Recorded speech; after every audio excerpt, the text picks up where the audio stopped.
The United States National Weather Service station at Furnace Creek in California recorded possibly the highest temperature ever on planet Earth, with mercury levels rising to 54.4 degrees Celsius on Sunday afternoon.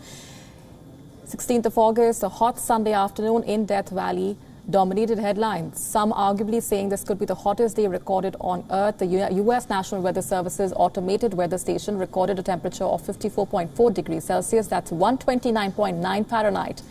In California's Death Valley, the station at Furnace Creek, bordering Nevada State, hit the extreme temperature at exactly 3:41 p.m. on Sunday. The temperature is being considered preliminary, and if verified, it would go on to be the hottest day on Earth. It is also being contested, as the World Met Organization had reported in 1913 that Greenland Ranch witnessed a record temperature of 56.7 degrees Celsius. Experts in Arizona State University, who maintain an archive of climatic extremities, have said that the current Death Valley reading seems to be legitimate. However, it needs to be checked and verified before any record could be declared officially.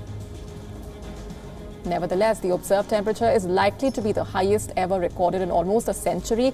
California is also battling wildfires due to the rising temperatures. At Malibu Creek Park in Los Angeles, the bushfire quickly grew to at least 75 acres.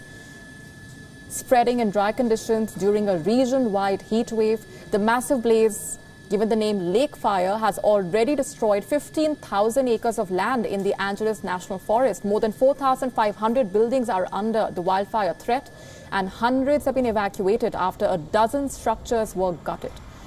Firefighters are trying to battle the fire with the aid of water-dropping helicopters and air tankers. As of now, only 12% of the fire has been contained.